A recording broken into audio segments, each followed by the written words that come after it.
I am Gabriel, 37 years old, and my sister-in-law just tried to stick me with an $800 bill for a dinner I didn't invite her to. Before I tell you how I turned the tables and taught her a lesson about the laws of physics and finance, let me know where you guys are watching from in the comments. I always like seeing how far these stories travel. Let me start by telling you something about myself. I am a logistics director. My entire life, my career, my sanity, it all revolves around capacity management. You cannot fit a 50-foot container onto a 40-foot chassis. It doesn't matter how much you want it to fit. It doesn't matter if you cry about it. It doesn't matter if you insist that the container is family. Physics does not negotiate, and neither do I. Tonight was supposed to be simple. Tonight was my son Leo's 10th birthday. Double digits. The big 10. If you're a parent or a grandparent, you know that 10 is the bridge between being a little kid and being a young man. It's a milestone. I wanted it to be perfect. I had planned this dinner with the precision of a military operation. I don't leave things to chance. I don't do ish. The guest list was curated.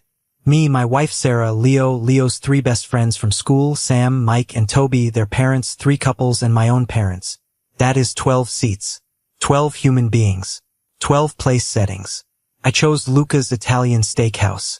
Now, for those of you who know good food, you know a place like Luca's isn't a chain restaurant where you can just slide some tables together. It's old school. Mahogany wood, dim lighting, waiters in white jackets who scrape the crumbs off the table between courses. It's the kind of place where you make a reservation 3 weeks in advance. Which I did. I requested the alcove. It's a semi-private space in the back of the main dining room. It has 1 long table, perfect for conversation, away from the noise of the main floor. I wanted Leo to feel special. I wanted him to feel like a king holding court. Everything was set. The appetizers were pre-ordered to hit the table at 6:45 p.m. sharp. Calamari for the kids, bruschetta for the adults. I had confirmed the head count with the restaurant twice.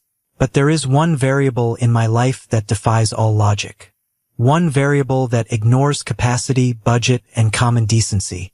My sister-in-law, Brenda. Brenda is 42 years old, and she is what people nowadays call the golden child. I call her a natural disaster. You know the type. She's the one who borrows money and calls it a gift when you ask for it back. She's the one who shows up to a potluck empty-handed and leaves with the biggest plate of leftovers. She believes the world owes her a living, and unfortunately, her parents, my in-laws, Robert and Susan, have spent 40 years convincing her she's right. I didn't invite Brenda. I didn't invite her husband, Todd. I didn't invite their 3 teenage kids. And I certainly didn't invite Brenda's best friend, Misty, or Misty's 2 toddlers who scream at a decibel level that can shatter glass. So, imagine my state of mind when I walked through the heavy wooden doors of Luca's at 6:30 p.m. I was adjusting my cufflinks, feeling good. I had my hand on Leo's shoulder. He was clutching a new Lego set I'd given him earlier, grinning that gap-toothed grin.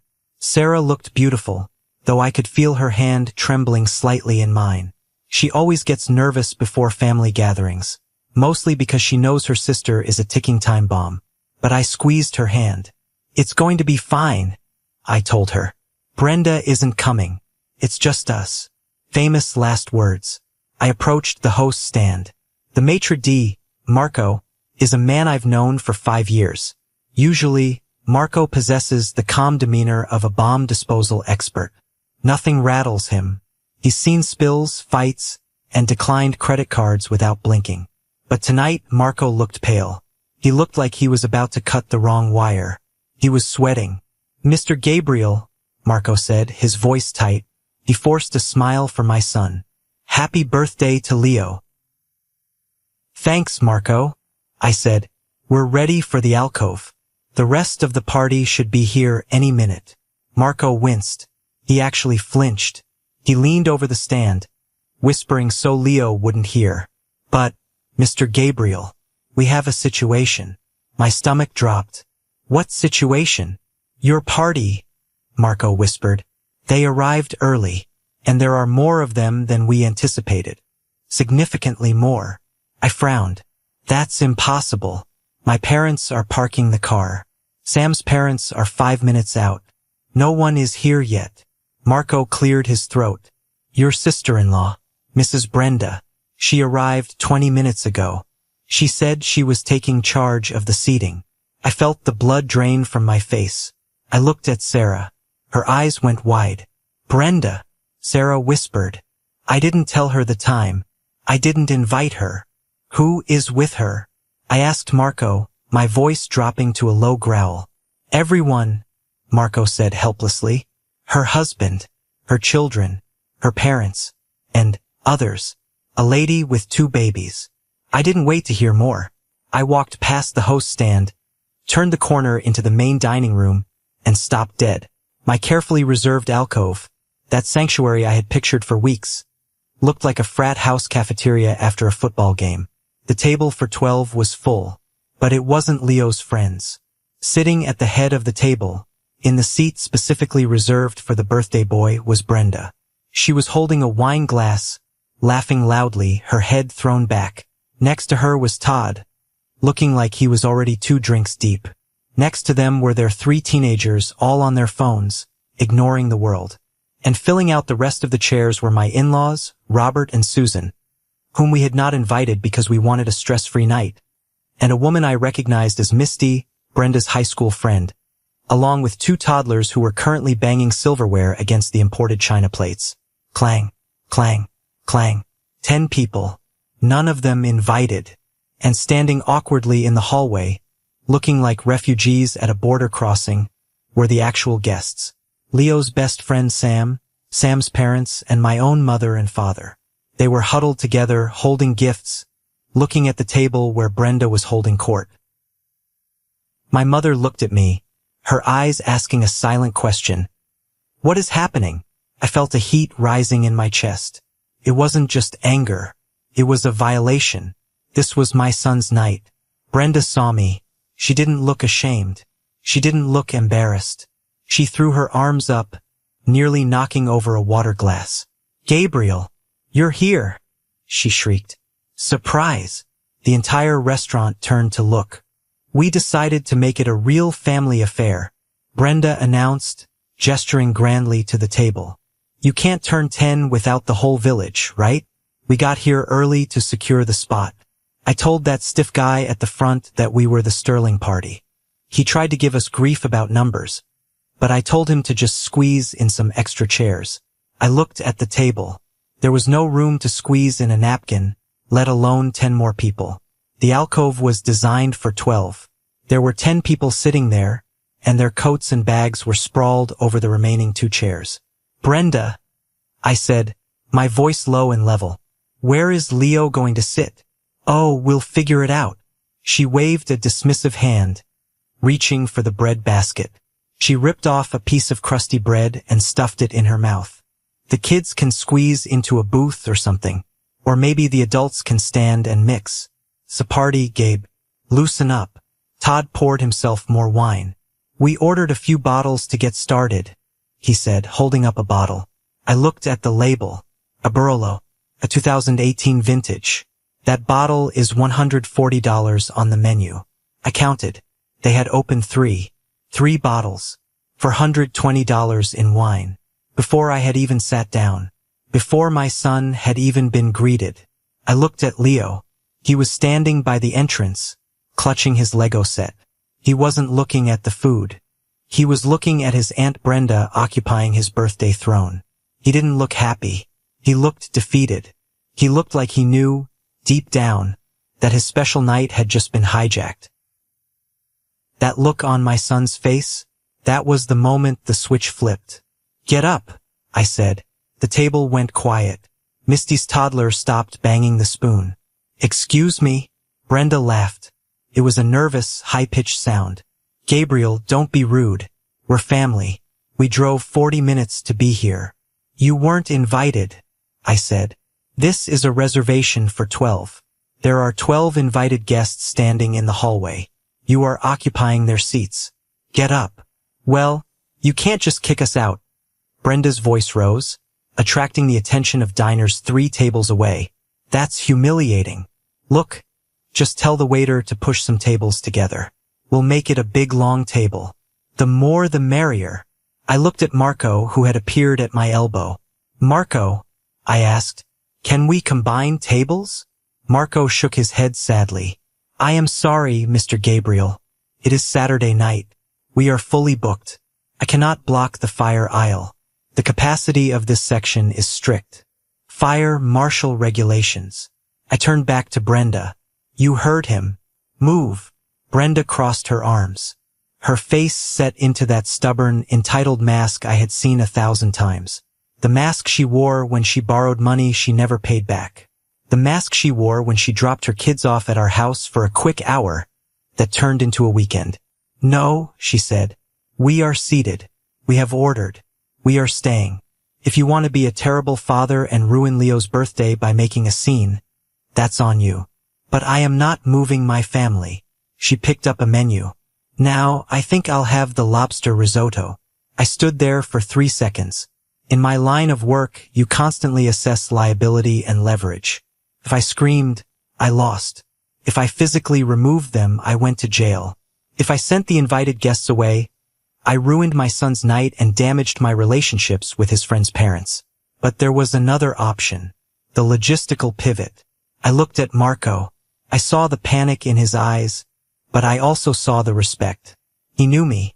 He knew I didn't stiff people. He knew I was a man of my word.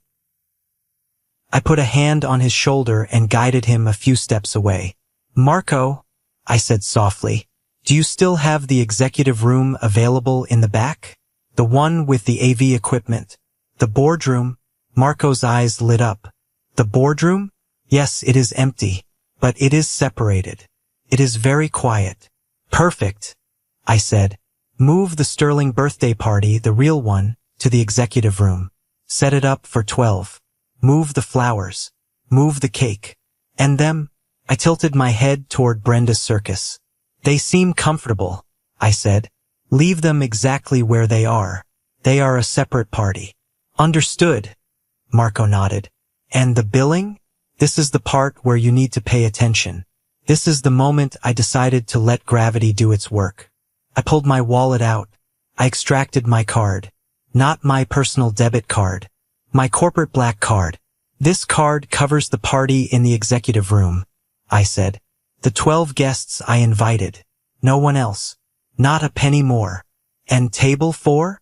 Marco asked, glancing at the empty wine bottles Brenda and Todd were guzzling. Table 4 is an independent group, I said clearly. Treat them as walk-ins. Separate check. Do not authorize any charges to my card from that table. If they try to put it on my tab, you decline it. Is that clear? Marco smiled. It was a small, sharp smile. Very good, Mr. Gabriel. I will inform the server immediately. I walked back to the lobby. I gathered Leo, my wife, my parents, and the other families. Change of plans, I announced, putting on my best host smile.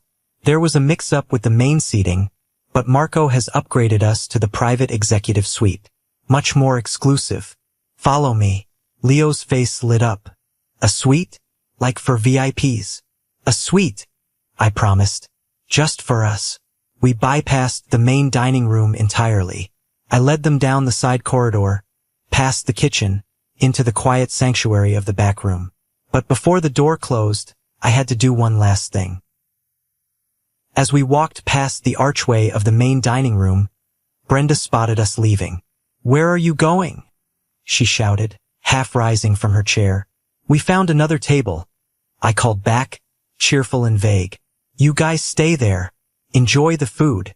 We'll catch up after dessert. Oh, great, Brenda yelled, sitting back down. She looked triumphant. She looked at Misty and laughed. See? I told you he'd handle it. Order the calamari for the table. I heard her scream to the waiter. And another bottle of that red. We love it. I saw her point aggressively at the menu. I saw her pouring another glass of the Barolo. She thought she had won. She thought she had bullied me into expanding the party, absorbing her intrusion into my budget like I always did. She thought the Bank of Gabriel was open for business. I closed the heavy oak doors of the executive room. The noise of the restaurant vanished. "This is nice," Sam's dad said, looking around at the wood paneling and the pristine white tablecloths. "Way better than the main floor." "Nothing but the best for Leo," I said, and I meant it. But as I sat down, I checked my watch. 6:55 p.m. The fuse was lit. Brenda was ordering lobster.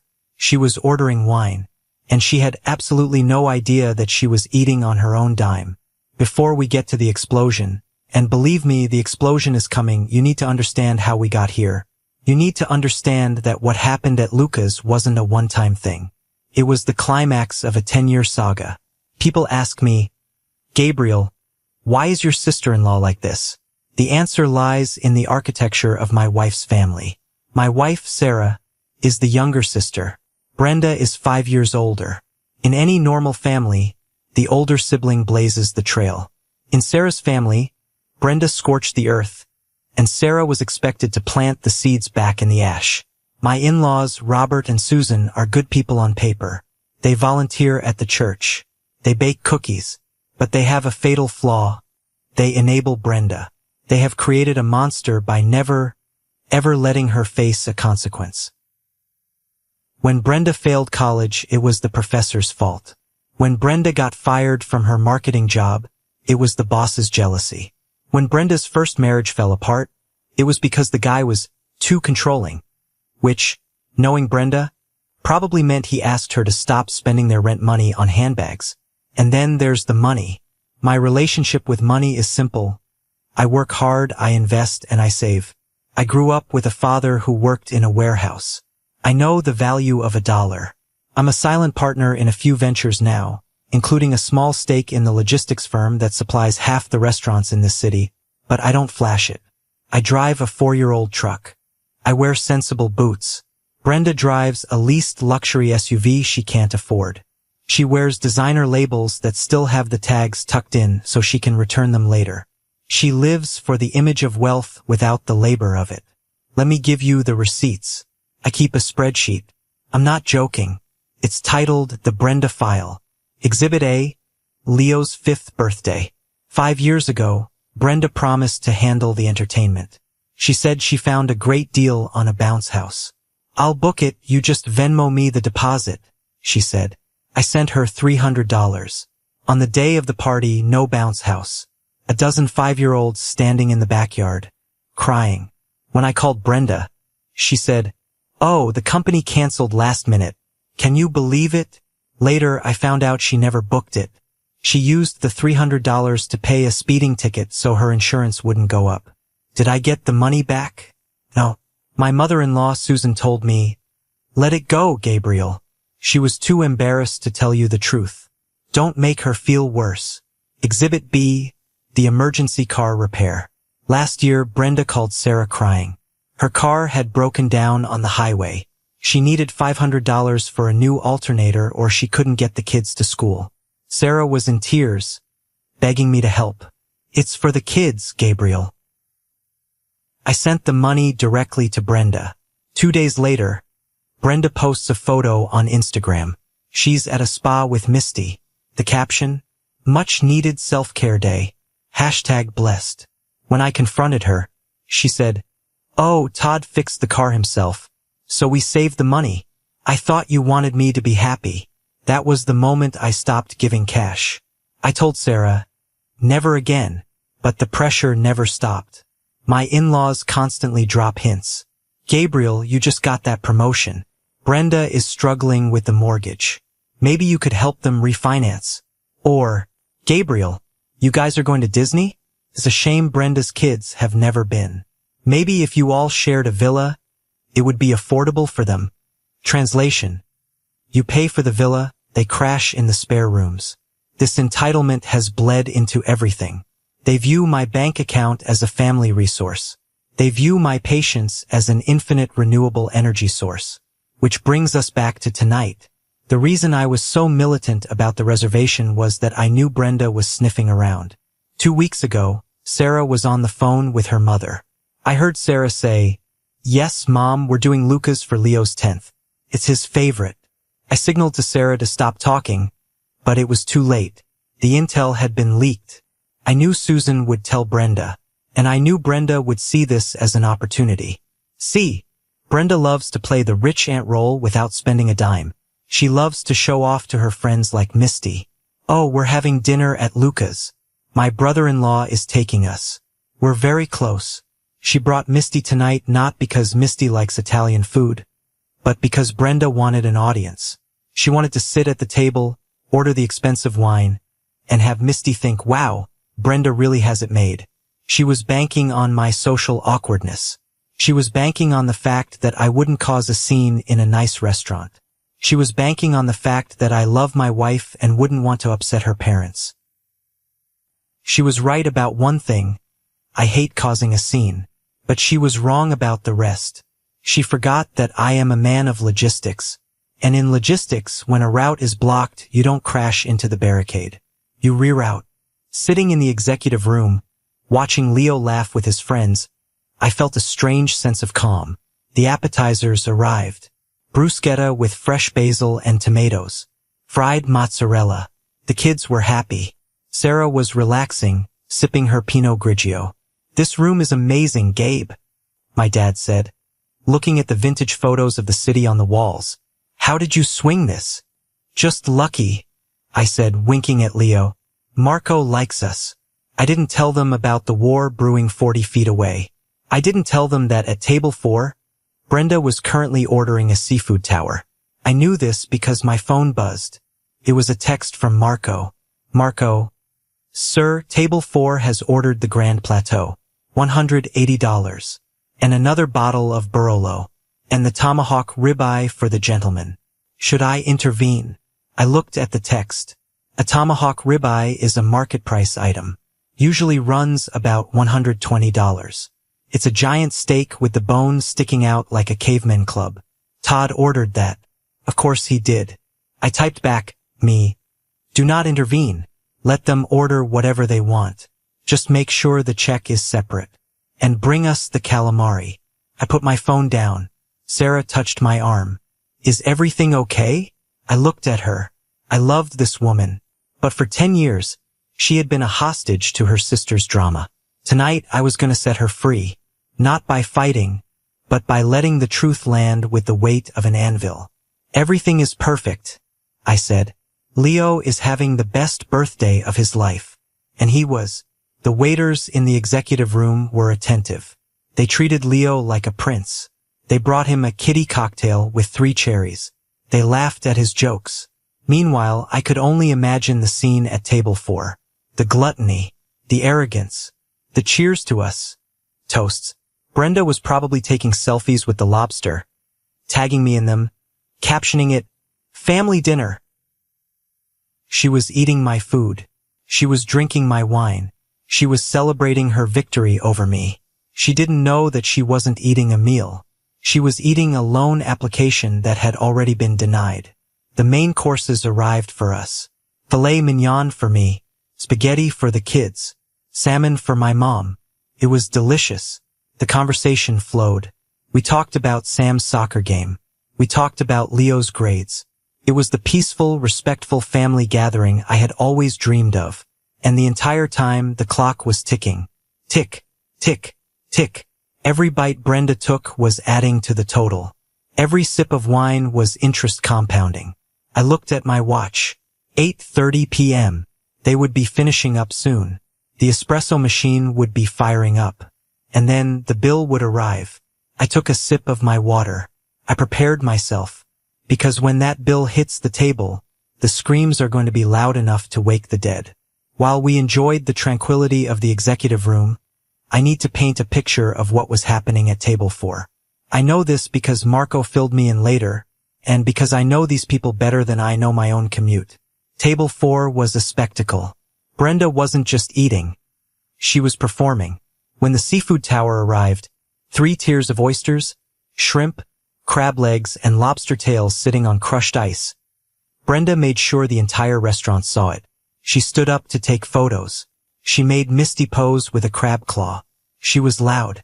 Nothing but the best, she likely shouted. My brother-in-law insists. Todd, emboldened by the Barolo, was probably lecturing the waiter about the proper way to cut a steak. Todd is a man who works part-time at a hardware store but talks like he runs a hedge fund. He loves to act sophisticated on someone else's dime. He ordered the tomahawk ribeye not because he was hungry, but because it was the most expensive thing on the menu. He wanted to feel powerful. And the kids? Brenda's teenagers were glued to their phones, barely looking up, shoveling expensive pasta into their mouths. They didn't appreciate the food. To them, it was just fuel. Misty's toddlers were likely throwing bread rolls under the table. My in-laws, Robert and Susan, were there too. They were eating, but I imagine they were slightly nervous. They knew I wasn't at the table. They knew I had gone somewhere else. But Brenda had assured them, "Oh, Gabriel is just in the back room with the boring people. He told us to order whatever we want. It's all on one tab." Susan wanted to believe it. She always wants to believe the fantasy where we are one big, happy, communist collective where my money is everyone's money. So she ate the scallops. She drank the wine. She let herself be lulled into the false security of Brenda's lies. Back in the executive room, the mood was different. It was gratitude. Leo's friend Sam looked at his spaghetti and meatballs like it was gold. "This is the best pasta I've ever had, Mr. Gabriel," he said. "I'm glad you like it, Sam," I said. "My dad says this place is really fancy," Sam said.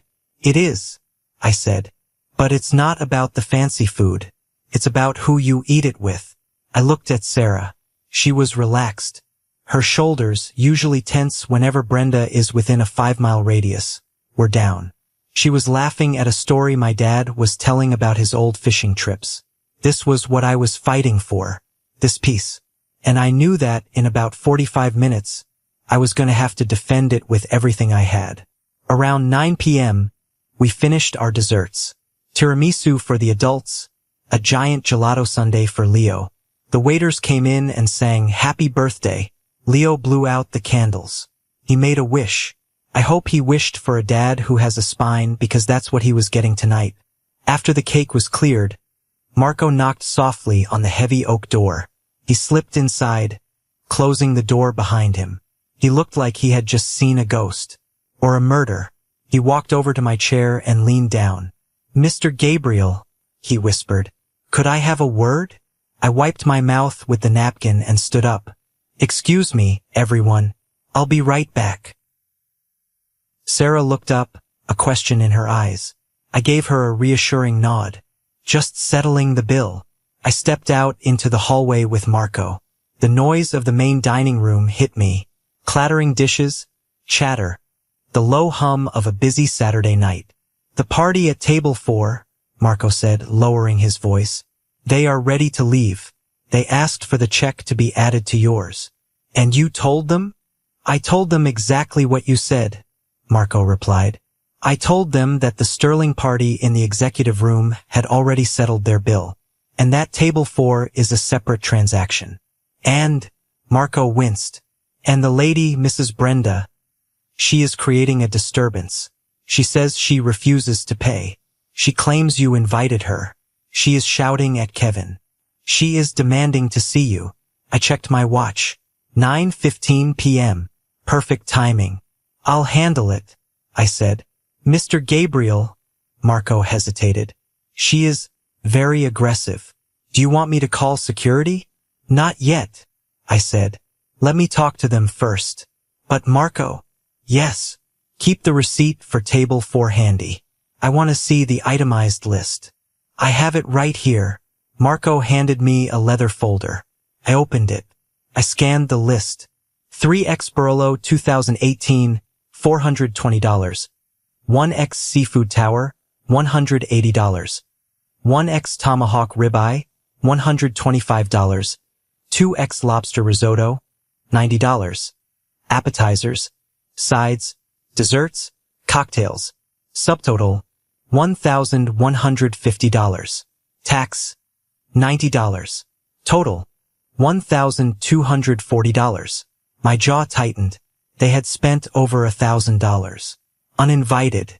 Wait, I thought it was $800? "They ordered more wine after you left," Marco whispered, reading my mind. And a round of limoncello shots. Of course they did. I closed the folder. Okay, let's go. I walked down the hallway. I could hear Brenda's voice before I even saw her. This is ridiculous. This is illegal. You can't charge us. My brother-in-law is in the back. Go get him. He's the one with the money. I turned the corner into the main dining room. The scene was a disaster zone. Table 4 was covered in debris. Napkins crumpled on the floor. Wine spills on the white tablecloth. And in the center of it, Brenda was standing up, screaming at Kevin, the terrified young waiter. I am not paying this, she yelled. Do you know who we are? I am right here, I said. My voice wasn't loud, but it cut through the noise. Brenda spun around. Her face was flushed red from the wine and the rage. Her lipstick was smeared. She looked like a messy, angry toddler. Gabriel, she hissed. What the hell is this? This idiot waiter brought us a bill. A bill for $1,200. She threw her hand toward the waiter like he was garbage. He says you paid for your table but not ours. Brenda shouted. Fix this. Put your card down. We are ready to go. The entire restaurant was watching. The couple at table 5 had stopped eating their pasta. The businessman at table 6 was looking over his glasses. This was it. The moment of truth. I walked up to the table. I looked at the mess. I looked at the empty wine bottles. I looked at Todd, who was looking down at his shoes. I looked at my in-laws, who looked terrified. I glanced at the leather folder on the table. I said calmly, sounds about right. 3 bottles of Barolo, tomahawk steak, lobster. Inflation is tough, isn't it? Fix this, Brenda demanded, pointing a manicured finger at my chest. She poked me. Stop playing games. We are your guests. I swatted her finger away. You are not my guests, I said. I said it loud enough for the nearby tables to hear. I invited 12 people, I said. They are in the back room. You brought 10 uninvited people, hijacked a reserved table, and ordered without looking at the prices because you assumed I was a doormat. We are family, Todd chimed in, standing up. He swayed a little. He was drunk. You don't treat family like this. Family asks, I said, looking Todd dead in the eye. Parasites invade. Gasps from the nearby tables. Brenda's eyes bulged. How dare you? I don't have $1,200. Gabriel, we can't pay this. Then you shouldn't have ordered the tomahawk ribeye, I said, pointing to the bone on Todd's plate. That's a market price item. Usually runs about $120. I thought it was a set menu, Todd stammered. Like, included. It was, I said. For my guests. You weren't part of the set. Brenda looked around the room. She saw the reality closing in. She saw the manager standing by the kitchen with his arms crossed. She saw the other diners judging her. She switched tactics. The anger vanished, replaced by the manipulative tears. David, Gabriel, please. She dropped her voice to a whisper. She grabbed my arm. Don't do this. Not in front of the kids. Not in front of Mom and Dad. Just pay it. I'll pay you back next week. I promise. I looked at her hand on my arm. Pay me back next week? I repeated. I laughed. It was a cold, dry sound. Brenda, you still owe me $300 for the bounce house from Leo's 5th birthday. You owe me $500 for the emergency car repair last year. You owe me for the vacation rental deposit you forgot to send. I have a spreadsheet. Do you want to see it? She froze. I'm begging you, she said. Tears were forming now. Real panic. My credit cards. They're maxed out. Todd's debit card won't work. We can't pay this. I can't help you, I said. My bill is settled. This is between you and the restaurant. I turned to Marco. Was the service at this table adequate? We tried our best, Marco said, eyeing the mess. Then I suggest you add the mandatory 20% gratuity for large parties, I said loud and clear. Kevin worked hard dealing with this. David, Brenda screamed after me as I turned to walk away. If you walk out that door, we are done. Do you hear me? I will never speak to you again. I stopped. I turned back one last time. Is that a promise? I asked. Can I get that in writing? I walked away. I didn't look back. But I heard the commotion starting. I heard Marco asking for a credit card. I heard Brenda crying. I heard Todd yelling into his phone, probably trying to call a bank that wasn't open. I went back to the executive room. I took a deep breath. I put my smile back on. I opened the door. Who's ready for presents? I asked. Now, there is a piece of information I haven't told you yet. A piece of information that Brenda doesn't know. My in-laws don't know. Even Sarah only knows the half of it. Brenda called me rich because she thinks I have a good salary. She thinks I'm a corporate stooge who got lucky. She doesn't know that 5 years ago, I didn't just get a promotion. I bought in. My logistics company, Sterling Logistics, isn't just my employer. I own 15% of it. And one of our biggest clients? The restaurant group that owns Luca's. We handle their supply chain. We import their wine. We deliver their steaks. Marco knows this. The owner knows this. That's why Marco was so terrified when he saw the chaos. He wasn't just worried about a customer. He was worried about a partner. When I handed Marco my card earlier, it wasn't just a credit card. It was a corporate account that flags me as a Tier 1 VIP. I could have comped Brenda's meal. I have the authority to sign off on a business development expense. I could have waved my hand and made the $1,200 disappear. But I chose not to. Back in the executive room, Leo was opening his gifts. He got a drone from Sam. He got a science kit from my parents. He was beaming. This is the best night ever, Dad, he yelled. I looked at him. I'm glad, buddy. Sarah came up to me. She whispered, Did you pay it? She assumed I had paid Brenda's bill. She assumed I had done what I always do. Clean up the mess to keep the peace. I looked at my wife. I decided to tell her the truth right then and there. No, I said. I didn't. Sarah's eyes widened. What? Gabriel, they don't have money. What will happen? They will figure it out, I said. They are adults.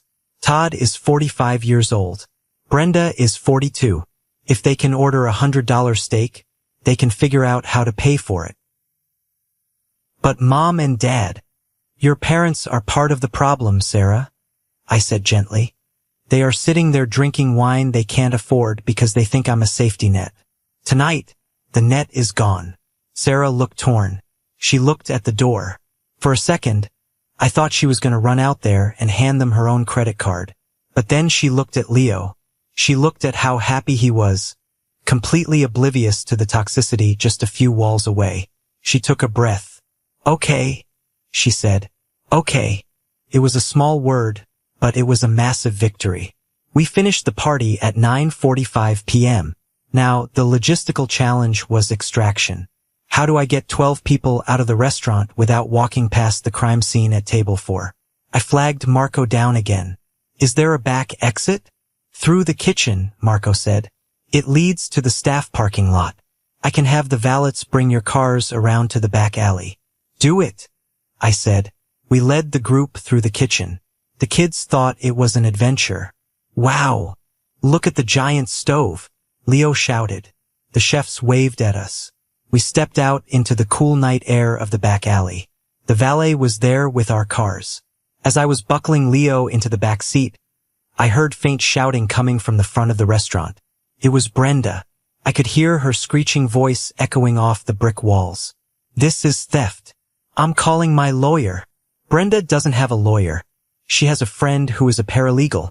My mother-in-law, Susan, came up to my window before getting into her own car. She looked shaken. Gabriel, she said, we didn't know.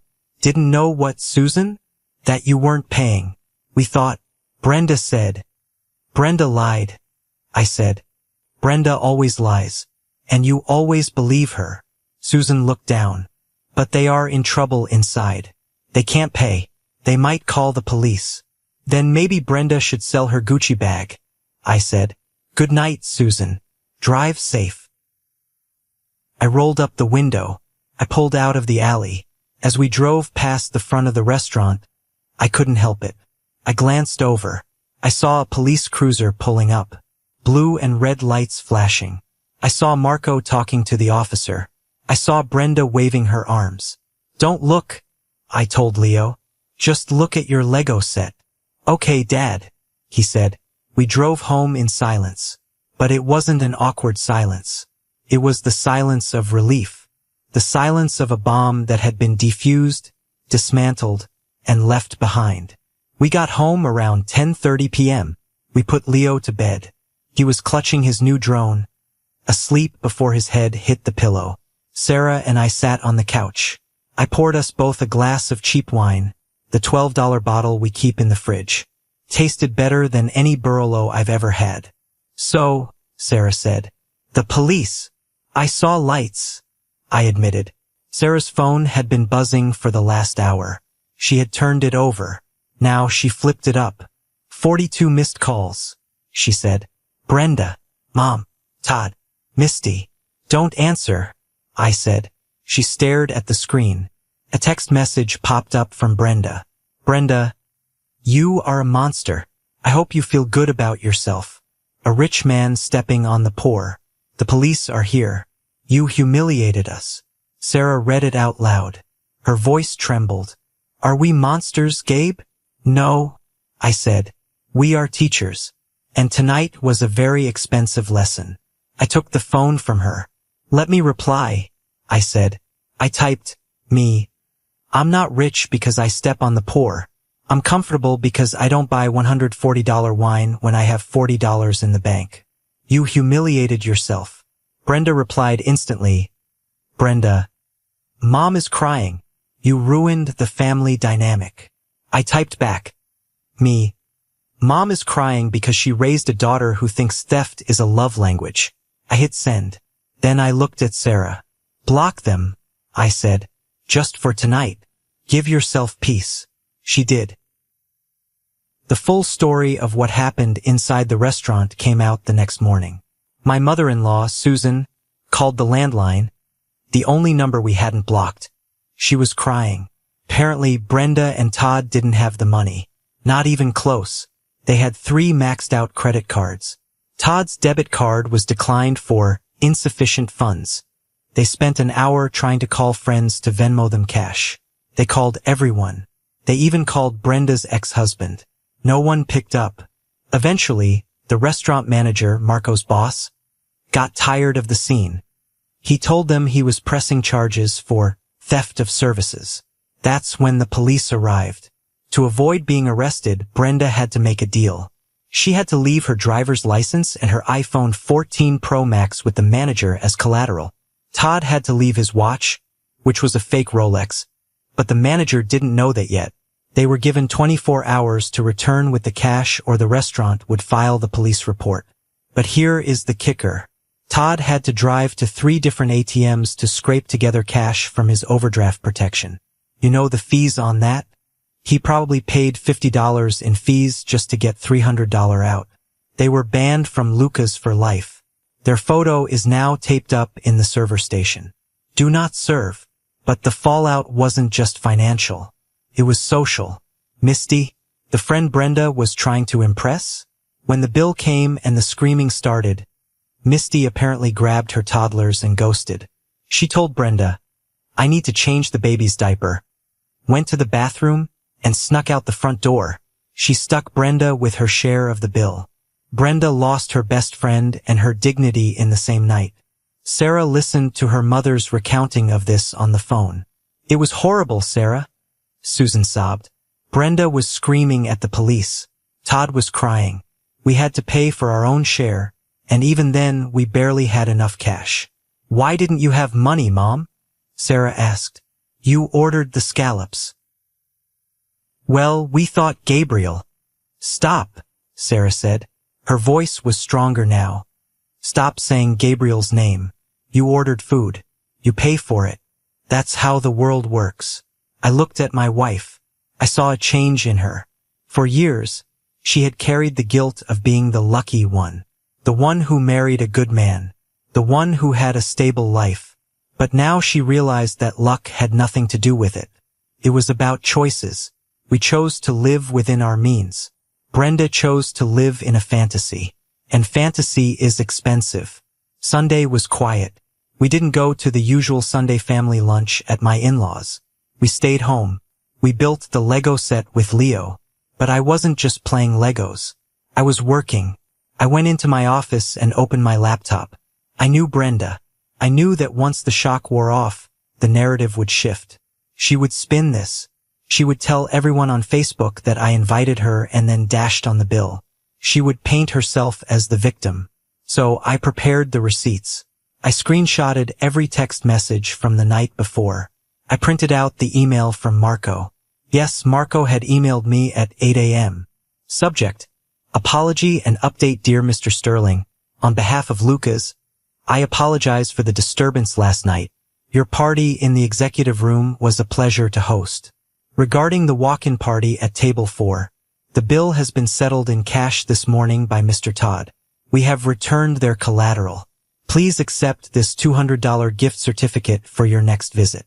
We have updated your file. Strictly no add-ons authorized without your direct signature. Respectfully, Marco. I forwarded this email to Sarah. Look, I said. Profit. They paid it. Sarah asked. Todd probably pawned something, I said.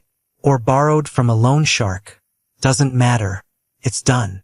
But it wasn't done. Brenda took to Facebook. Around noon, my cousin texted me a screenshot. Brenda had posted a long, rambling status update. Family isn't about blood. It's about who has your back. Some people let money turn their hearts to stone. Imagine inviting family to dinner and then leaving them with the bill just to feel powerful. Karma is real. #toxic family, #betrayal. She didn't name me, but she implied it.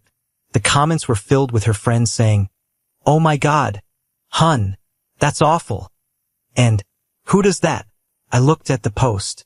I felt that familiar urge to correct the record, to post the screenshots, to comment. Actually, you crashed my son's party and ordered lobster. But I stopped myself. Physics doesn't argue with gravity. It just lets things fall. Brenda's reputation was already falling. People knew her. The friends commenting were the ones who didn't know her well enough yet to be owed money by her. Don't engage, I told myself. I filed the screenshot in the folder labeled, Brenda, do not admit. Then came the flying monkeys. In psychology, flying monkeys are the people the narcissist sends to do their bidding. My phone rang. It was Aunt Linda, Sarah's aunt. Gabriel, she said, her voice stern. I heard what happened. I am very disappointed. Is that so, Linda? Yes, you embarrassed the family. Even if Brenda made a mistake coming early, you have so much.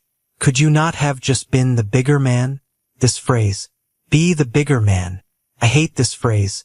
It is almost always code for, be the one who accepts the abuse silently. Linda, I said, let me ask you a question. If someone broke into your house and started eating your food, would you pay them for the privilege? That's different. No, it's not. Brenda crashed a private event. She ordered $1,200 worth of food. If you feel so strongly about it, I can send you the receipt. You can reimburse Todd. Be the bigger woman. Linda hung up. I blocked Linda. The herd was thinning. The toxicity was being filtered out of my life, one blocked number at a time. Felt fantastic. A week passed. The silence from the in-laws was deafening. Usually Susan calls Sarah every day. Now nothing. Sarah was sad at first, but then she noticed something. She was sleeping better. Her anxiety headaches were gone. She realized that the daily phone calls were mostly just her mother dumping trauma and guilt onto her. Without that infusion of negativity, Sarah was blossoming. Then the other shoe dropped. I found out the details from a mutual friend of Todd's. Remember I told you Brenda had to leave her iPhone as collateral?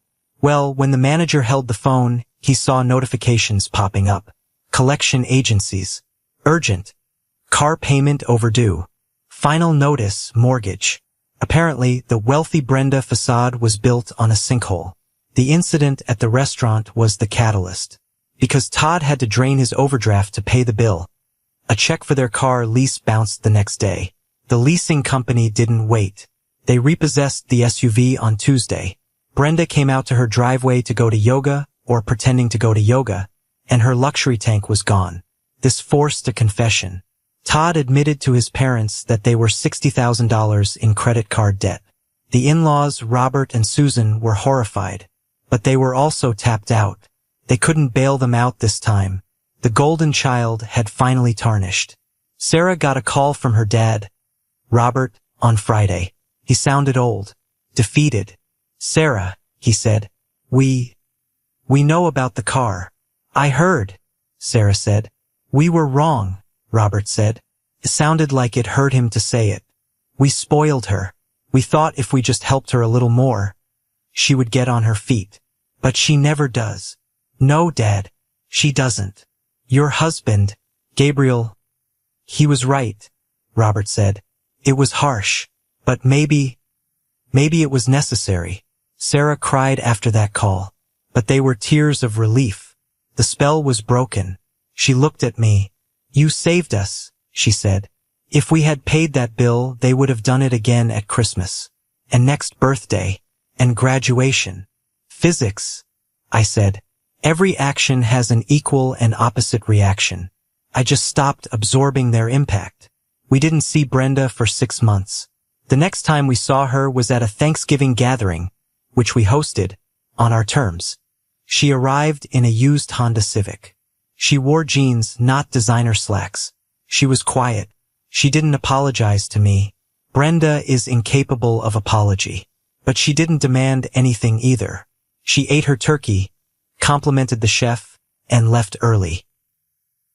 She looked smaller, but she also looked real. For the first time, she was living in reality. Todd shook my hand at the door. "Good to see you, Gabe," he said. He looked tired. He was working overtime at the hardware store now. But there was a new respect in his eyes. He knew I saw him, and he knew I wasn't a mark anymore. So here we are. It's been a year since the incident at Luca's. Leo is 11 now. We went back to Luca's for his 11th birthday. Just the 3 of us. Marco greeted us like royalty. We sat in the alcove. It was peaceful. I looked at the menu. The Barolo is now $150. Inflation really is tough. I ordered a glass of the house red. It was delicious. People ask me if I regret it. If I regret humiliating my family in public. If I regret causing my sister-in-law to lose her car, indirectly. I think about it. And then I think about the $800. Or rather, the $1,240. That money is currently sitting in a $529 college savings plan for Leo. It is growing. It is gathering interest. Instead of being turned into literal crap by Brenda and Todd, that money is going to send my son to university. It is going to buy him books. It is going to buy him a future. I realized something that night. Being generous to toxic people isn't generosity. It's funding their delusion. It's paying for the bricks they use to build their own prisons. By cutting Brenda off, I didn't just save my money. I might have actually saved her marriage. They were forced to face their finances. They are in debt counseling now. They are struggling, yes, but they are struggling with the truth, not drowning in a lie. Sometimes the best gift you can give yourself is a boundary. And sometimes the best gift you can give a narcissist is a no. A loud, public, unyielding no. My name is Gabriel. I'm a logistics director, and I can tell you this. You cannot fit a lifestyle of champagne onto a budget of beer. And you certainly cannot fit it on my tab. This is the moment that changed everything. When I walked out of that restaurant, leaving Brenda screaming at the waiter, I felt a weight lift off my shoulders that I had been carrying for 10 years. I finally took back control of my life, my finances, and my family's peace. Thank you so much for listening to my story. You have no idea how much it means to me to share this with you. I hope this story reached you. I hope it gave you a little bit of courage to draw your own lines in the sand. Have you ever had a family member try to take advantage of you like this? Did you pay up to keep the peace? Or did you stand your ground? Tell me your story in the comments. I read them all. And please, if you enjoyed this ride, hit that like button and subscribe. It helps more people find these stories, and it lets me know that I'm not alone in believing that sometimes you just have to ask for separate checks.